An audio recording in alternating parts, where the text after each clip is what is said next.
लातूर जिल्ह्यामध्ये परराज्यात वाहन नोंदणी करून राज्याचा टॅक्स बुडवणाऱ्या प्रवासी वाहतूक करणाऱ्या खाजगी बसेसवर कारवाईची मोहीम आरटीओने हाती घेतली आहे।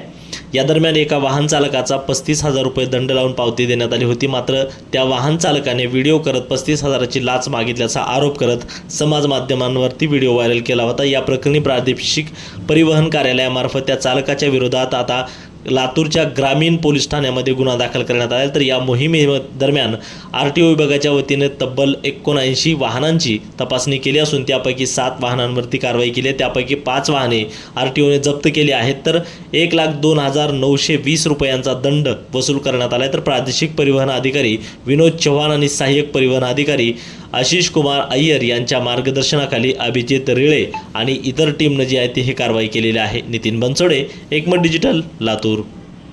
परराज्यात नोंदणी असणाऱ्या खाजगी बसेस हे महाराष्ट्र राज्यात चालवतात। तर महाराष्ट्र राज्यात ते विनापरवाना, कर न भरता आणि मोटर वाहन कायदा व त्या अनुषंगिक नियमांचे उल्लंघन केलेले आपणास आढळून आलेले आहे। आणि त्या अनुषंगाने आपल्या विभागाची नियमित आणि निरंतर कार्यवाही चालू असते।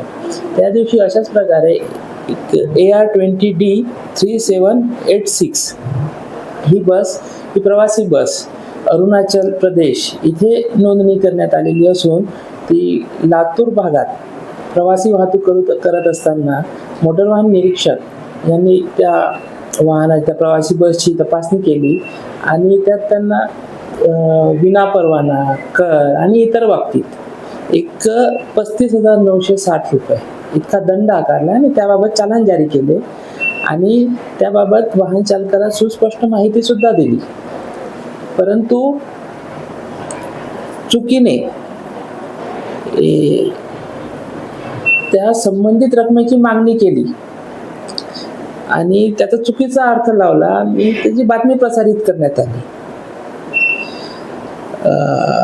तर त्या वाहनाचा आपण हिस्ट्री काढली असता त्या वाहनांना यापूर्वीही अनेकदा आपण चालान जारी केलेले होते। 7/4/2026 36,500, 13/5/2026 3,000 आणि 19/5/2026 35,960 एवढा दंड यापूर्वीही आकारलेला होता। आणि त्या अनुषंगाने वाहनधारकाने संपूर्ण दंड ऑनलाईन स्वरूपात शासन जमा सुद्धा केलेला आहे। त्यामुळे तपासणी दरम्यान लाच मागणी केली अशा प्रकारचे प्रसारित झालेले वृत्त हे दिशाभूल करणारे आणि खोटे आहे। त्यामुळे या संदर्भात संबंधित वाहन चालकावर पोलीस ठाणे लातूर ग्रामीण येथे गुन्हा सुद्धा दाखल करण्यात आलेला आहे। सध्या परराज्यात पासिंग झालेले वाहन आहे, असं किती वाहनावर आपण कारवाई केलेली आहे, किती दंड आकारण्यात आलेला आहे सध्या स्थितीत? थांबून जा।